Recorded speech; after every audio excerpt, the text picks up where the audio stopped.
We love Corvettes almost as much as Jags.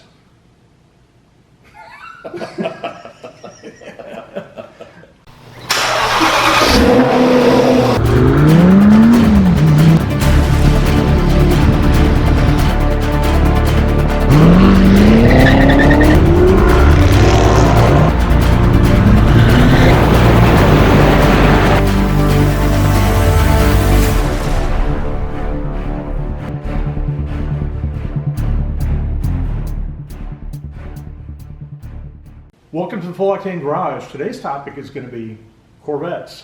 We just recently decided that we were going to get C8 Corvettes. I've been a big Corvette guy for many years. As you see in the background, I currently own 4 with a 5th one on order. And James has always traditionally been Jaguars and his stray R8. And we finally got him to come around. Yes, so I jumped into the Corvette world by purchasing a slightly used Corvette C8. It's not a Jag. It's going to take a while. Yes, it's not a Jag. That's fun. Yeah, I traded an old 72 Jag V12 on it. That beautiful car, just a lot of maintenance, a lot of work to keep it running, and I wasn't driving it like I should. And I'm a car driver. I love to drive cars and put miles on them just like Kurt does. And so I asked the guy that I traded the Jag to, Artie Motors, I'll put a link to him down below, did an excellent job of finding me this slightly used 2021 C8 Corvette. Now, he did, the spec was awesome.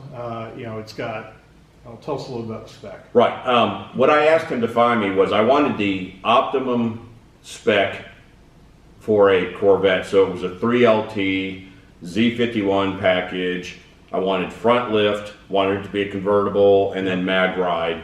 Those were the primary things that I wanted. I really wanted to get red seats also.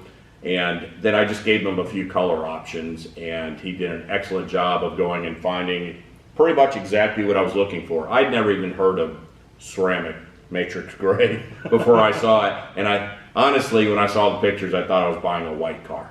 But it's not. I like it. It's just you can see a hint of gray, like in your garage in this light, that you don't see out in the bright sunlight. But it is just slightly the color of dirt, which seems to do a real good job of covering up when I haven't washed it lately. Well, and you also got red calipers, which is nice. Yes. The GT2 seats, that's another seats. Yeah, so the seats are red, and it's got like an extended red package inside of it. But I think that's pretty much it. The car came with a 3/4 PPF. Oh, you got some carbon fiber accents inside, which were an option. Right. And you also have all of your body colored exterior items that were black would have been are color coded to the car white. Yes, everything but those, I don't know what you call them, but the pieces that make up the convertible top behind the roof, which I kind of like because it gives it kind of makes the car look thinner. Yeah. I haven't seen many Corvette C8s that weren't badly spec'd though. There's so much you can do with them apparently, but there's so many different ways to make them a cool car, and there's a lot of cool ones out there. And I decided that I wanted, if I'm going to get the last hurrah, my wife calls it the last one I'm going to get. As you can see, these all have been last ones. But now this is really the last one. Debbie, listening? So I decided that I was going to do a factory order and get exactly the spec that I want. I decided that I am going to do a 2LT. I didn't have a need for the 3LT options. I went with the normal GT1 seats, which are fine with me. But I did do a convertible, red mist, black top, and 70th, it's mid-23, so I got the 70th anniversary wheels, which are the gray with the red pinstripe. I did red interior, which is a little different for the red mist car. And then I didn't do the red calipers. There's another color that I can't remember the name of it off the top of my head, but it's very similar to the color of the car. So I went down the process thinking it was going to take me 12 months to get a car. I checked around, and I'll have another video on kind kind of the best way to find a car at sticker. And my goal was I wasn't going to pay above sticker for a car. So I did find a dealer through some help of some friends that allowed me to get a car within about 3 to 4 months. So my car is at the factory accepted order right now. I anticipate it being built at the end of July with sometime August delivery date. So it's taking it from start to finish about 4 months. For the other side of that, when I did talk to some new car dealers before I bought my used one, I was told that C8s were 1 year to 2 years out. Yep. And if you look on Car Gurus or one of the other sites and you see the cars listed as new cars on the lot, they're not on the lot, right? Nope. Those are actually allocations that are pre-sold to someone else or something of that nature, but they're not available cars. Yeah, so I haven't had the full experience as James has. You've had your car for Couple months, so that's Yep. as long as I've had my order in. So I've been watching it drive by and drive by and drive by, and he let me ride in it once. But I do like the car. I had to do a convertible because I'm 6'1" with a long torso, and the problem was in a coupe, my head seems to hit the back the way I like to have the seat position. So the convertible has 3 more inches of headroom, which is going to be a help.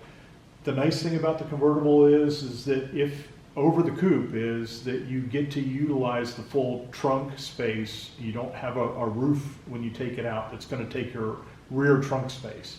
So even with the top down, you have a full rear trunk and a full front trunk, which you've already traveled in. And Oh yeah, so we do car rallies. We put 5 crushable bags between the front and rear, plus a pack of water and a bunch of other stuff. It holds more than any of the other cars except maybe a 911 because you can use the rear seats. I don't see a reason, unless you just cosmetically like the look of the coupe, to not get the convertible, because it's a hardtop convertible. It's perfectly quiet inside, so you don't have that sound effect. I personally like the appearance better, and like you said, you don't lose any of the trunk space. the trunk space. It may weigh a few pounds more, but I don't think it affects the performance on it. Now you've got an Audi R8 Coupe, which has just frunk space.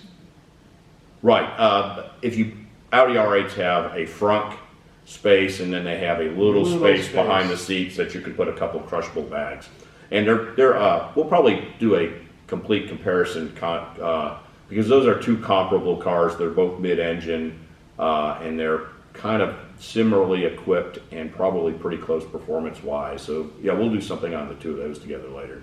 Yep. So having had an R8 for a couple of years now, probably, what's your first thoughts on the Corvette? Yeah, between Kurt and I, we've owned a lot of performance cars. I have 4 or 5 other cars that are over 500 horsepower in the garage right now. Actually, this one's just shy of 500. And I have done rallies with big cars, McLarens, big R8s, Ferraris, things of that nature. And I bought this car as just something that was kind of cool to drive around with. I did not have any experience with the C8. The C8 is outstanding. I was completely blown away. Go buy one immediately. It's the best bang for the buck. I didn't lack any performance at all. I had no problem keeping up with the other guys in their mid-engine cars.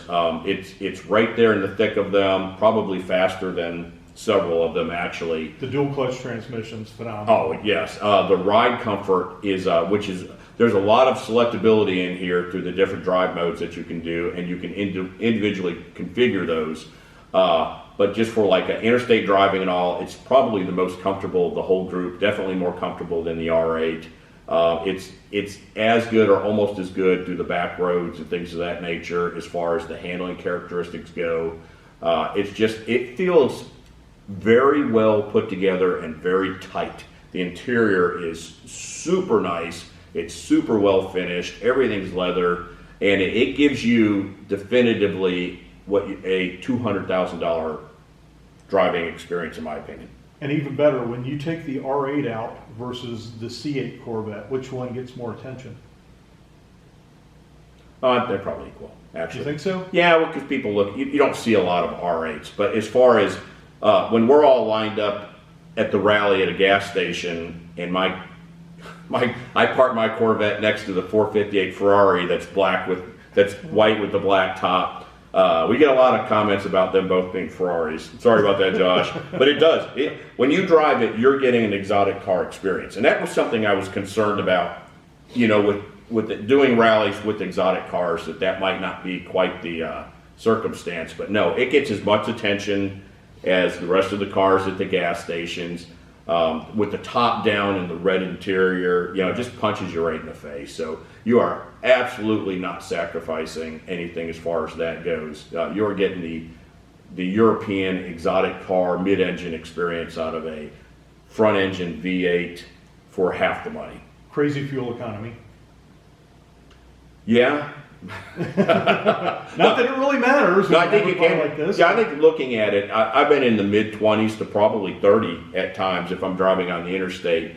I drive it almost exclusively in Z mode, which is the most track performance, where everything's maxed out on the car.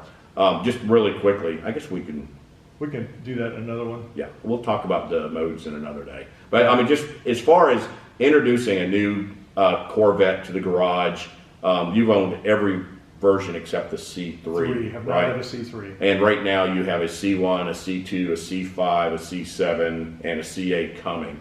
Yeah. So, I mean, as far as Corvette experience goes, Kurt probably has more than anybody. I'm the new guy on the block for that. But I think it was kind of cool that I got to experience it like I did and then realized what I was missing. Yeah. It is a fantastic car. We're going to spend a lot of time with these cars on the channel. Kurt should be here next month. You're doing a museum delivery. Yep. We'll walk through how to set up a museum delivery and what that's going to be like. And then we'll talk about the do's and don'ts of the Vets, what we like and don't like, and kind of what that process. We'll also do some comparisons because I do have a 2019 Corvette Grand Sport, which is last of the front engine, last of the manual cars. And we'll do some kind of comparisons to what our thoughts are between the two. They're a different animal. They're a total different feel to drive. The C7 feels a little more raw, but we'll have more on that. I think that's about it to cover this one. Yeah, it's so easy to do this video for an hour, and I know a lot of you might not be here right now, but there's a lot to talk about with these Corvettes, and I could do it forever. But we'll do that later. Stay tuned for some more Corvette content at the Octane Garage. Thanks for being with us. Don't forget to hit that subscribe button. It really helps us out. Also, in some of our other videos, we also have some product placement you can buy on Amazon. That also helps support the channel. So we appreciate all that you do for us, and we'll keep bringing you really, really good content. Check us out on Facebook and Instagram at Full Octane Garage. You can also get more car content at Driving with Melissa. And check out the Full Octane insurance for your collector car needs.